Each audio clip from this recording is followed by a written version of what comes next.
Hello everyone, this is Weapons Left, and welcome to this Pro League match that we have between Korean Air Force Ace and Estro. I'm going to be commentating today on Hyvaa versus Oversky. Um, Obviously, Air Force Ace, not the best team in the world, neither is Estro. But it's always cool to watch Air Force Ace games, primarily because of the legacy that a lot of these guys have. For the most part, you're looking at players that really carved a niche to allow what we see going on in this gaming industry. So it's always good to watch their games. They're still very skilled players. Sometimes they surprise you, and it's actually really nice to see them do well. So I always root for them. I'm pretty confident a lot of old-time watchers do as well. I'm newer to the scene, but I still have tremendous respect for what these guys have done. Also, we've had tremendous respect for the fact that they're still playing the game and still devote so much of their time to it, for not only their professional career's sake, but also for our sakes. It's very important that people have the dedication to this sport to continue playing into this phase of their lives. And we're about to go ahead and get this started. This is going to be Zerg versus Zerg, Oversky versus Hyvaa.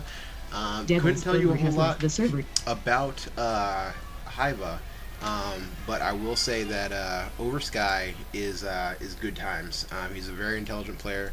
I've watched quite a few of his games, and I've always been impressed. So here we have Oversky. It looks like he is going to be starting in the 9 o'clock position. Is that correct?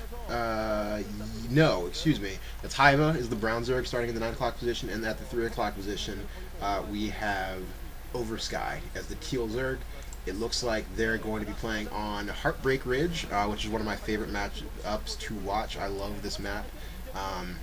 Haven't seen a lot of Zerg versus Zerg on this map, actually, so I'm kind of curious as to how that's going to work out. Most likely, we're going to see the same metagame that we always see, because after all, Zerg versus Zerg has really been narrowed down to very specific builds. Obviously it usually comes down to Muta Zergling, and it's really all about player skill. Comes down to your ability to micromanage a relatively similar number of units. We are going to see, it looks like, a 9 pool come out of Hyvaa, and it looks like the pool is going to go down later for Oversky. That is dangerous, obviously. It's really small, fractional things like that.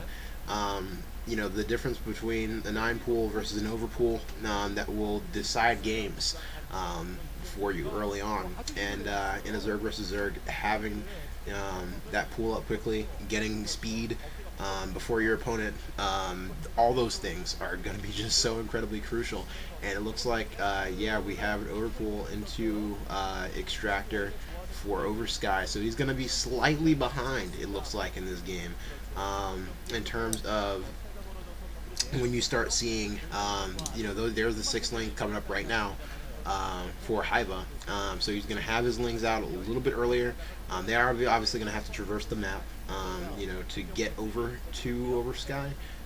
But it's always, I never like to see, it looks like Oversky is going to expand quickly here too.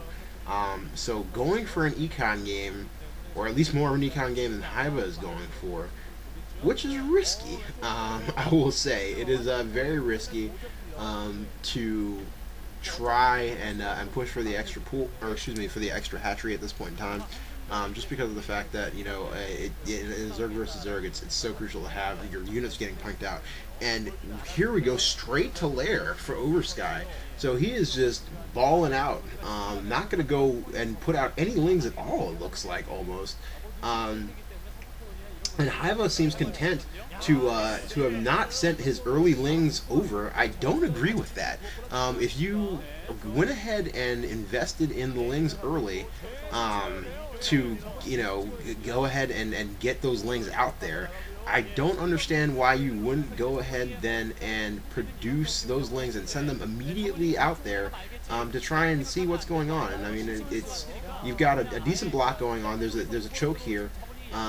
That's very focused. So he does get a run by. He gets 3 lings into Oversky's base. Not good.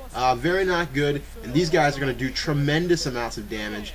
It looks like it's not even going to matter. The fact that Oversky just has not produced very many lings at all is going to hurt him. But it looks like Oversky actually has managed to produce more lings, and this is really what it's going to come down to. The Spire is going down right now, but can Oversky manage to micro well enough to hold off these lings from Hyvaa? And he's going to take some damage here. I mean, there's a drone goes down. But he is cranking out the lings now, and I mean, if he can maintain long enough here, he is going to have the Spire before Hyvaa. And when that goes up and those mutas get cranked out, this could be an early GG. I mean, having those mutas out early on in the Zerg vs. Zerg, whoever has mutas first is going to be an advantage, especially if Hyvaa has not managed to do that much damage, it looks like, which he hasn't. I was stunned, actually, that he did not get more damage done, and he managed to get more lings in. I mean, amazingly enough, I mean, Oversky had what looked like a decent seal around that choke, and now, you know, it looks like, you know, we've got the link going back and forth, but more lings managed to make it into Oversky's base, but not doing any type of real damage, not picking off drones like I'm expecting them to, and unless he does do significant economic damage to prevent some of these mutas that are going to be obviously coming. Here we go. That's a little bit more of what I was expecting. More lings streaming into Oversky's base. This is going to be a little bit. This is going to come down to micro, and that's what actually makes this such an exciting matchup. Zerg versus Zerg is always short, but it really just comes down to player skill. And I mean, you're going to see. I don't see how Oversky is going to be able to manage to defeat this with this many links streaming in, and he's going to go right for the Spire, which is exactly what I would do. And no, he stops target spiring. No, he is going to go after the Spire. It looks like he's doing some damage, and here come the first 2 mutas. The 3 mutas out now for Oversky. Now this is a huge deal. He's cleaned up his base. He's headed right over to Hyvaa. Hyvaa only has 1 mutalisk in the air. It does not look like he has that many drones, actually, and it looks like he's relatively behind in terms of the way this is all setting up. If Oversky gets those mutas over there and starts harassing right away, this could be GG. It could be over really quickly. He's got the lings in for support. He's already cleaned up all of Hyvaa's lings already so far. So it looks like they have an equal number of mutalisks at this point, but no ground army whatsoever for Hyvaa. And Oversky actually pulls back here, is going to go after one of those overlords and wait until he can get a little bit more of a critical mass of mutalisks. He's thoroughly damaged. That overlord's going to go over. Kill it. But he decides not to. There is a creep colony down that's going ahead. Go ahead and do some damage. It cleans up the lings relatively quickly, but these there's some drones that are taking damage. Overlord's done. Does not look like Hyvaa has almost any drones at all, and some great micro from Oversky there. It looks like he did not manage. He managed to take out that Scourge, and here's the Mutalisk battle. And it looks like Oversky is going to win on numbers. All the Scourge are coming in, and he manages to micro back from those Scourge. It does not look like those landed effectively. This game is over. Hyvaa has lost. Look at his expression on his face. Wow. GG. Oversky wins. Airforce takes set 1 of this matchup. I'm excited. Oversky really worried me there. I really, honestly, was concerned that his early expansion, that early second hatchery was not going to be the way to go. I was concerned that he underproduced lings early on, but he proved me completely wrong, and there's the badass salute of the Korean Air Force. Yes, you just got served by an Air Force Ace member. You can walk dejectedly to your teammates and try and explain that one at some point later on. But that is my first game that I've ever casted. Hopefully you guys enjoyed that game as much as I did, and I will see you in the next commentary.